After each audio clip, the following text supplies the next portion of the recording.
МИД Таджикистана раскрыла подробности нападения военных Кыргызстана на Таджикистан и назвала это актом агрессии. Кабири обвинил Россию и Иран в попытке привести ПИФТ в жертву. В Ереване прошли митинги с требованием выхода Армении из ОДКБ. Министерство иностранных дел Таджикистана выпустило заявление о нападениях военных Кыргызстана на населенные пункты, школы и объекты инфраструктуры, назвав их актами агрессии. Главное из заявления МИД Таджикистана. Обстрел постаких пограничных войск ГКНВ Республики Таджикистан в Джамуати-Варух города Исфара, Таджикистана 14 сентября является актом агрессии. Кыргызская сторона применила минометы, пулеметы и другое стрелковое оружие.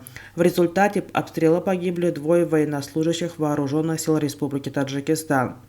В тот же день, ориентировочно в 14:10, сразу же после объявления режима прекращения огня кыргызскими военнослужащими с использованием группового оружия были атакованы населенные пункты Лангар и Сари-Базор, а также здание средней школы номер 47 Джамаата Чоркух, вследствие чего ранения получили учащиеся и преподаватели данного учебного заведения.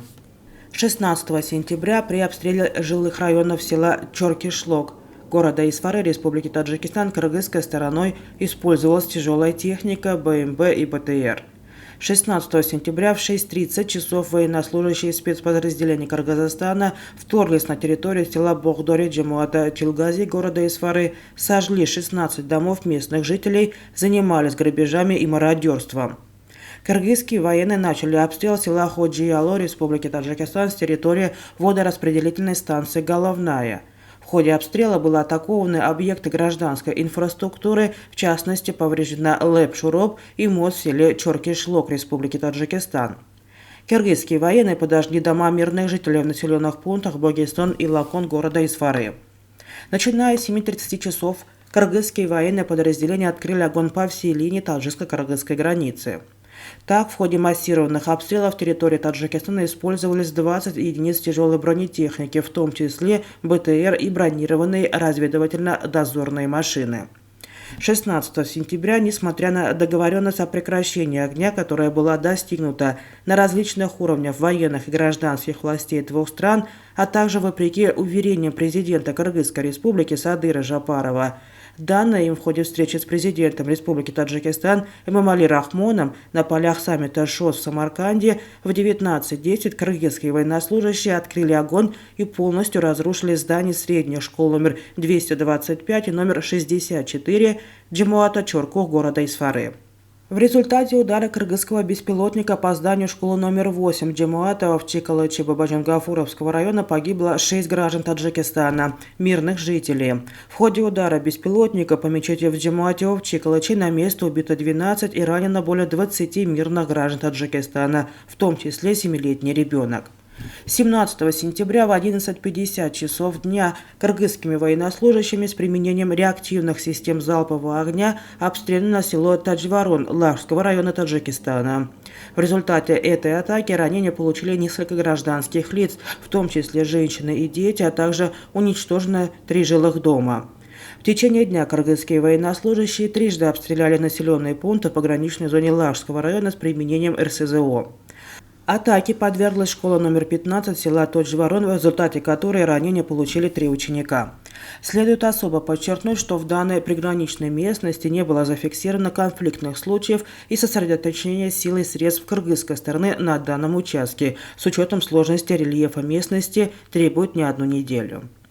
Ранее МИД Таджикистана сообщила о 28 убитых в конфликтах на таджикско-кыргызской границе. Мухиддин Кабири, лидер партии Исламского возрождения Таджикистана и лидер Национального альянса Таджикистана, коалиции таджикских оппозиционных партий и движения за рубежом, раскритиковал Иран, что она не отреагировала на признание ПИФ террористической организации на территории России. За день до саммита в ШОС Россия объявила партию Исламского возрождения Таджикистана террористической организацией. В тот же день Иран официально стал полноправным членом этой организации и никак не отреагировал на действия своего стратегического партнера, написал Кабири в Твиттере. Лидер ПИФТ намекнул, что Иран, не отреагировав на это решение России, хотел принести ПИФТ в жертву и заявил: ПИФ никогда не согласится на роль жертвы в этих отношениях, но продолжит свою борьбу более серьезно с признанием новых реалий. 14 сентября Верховный суд России признал ПИФ террористической организацией и запретил деятельность партии на территории страны.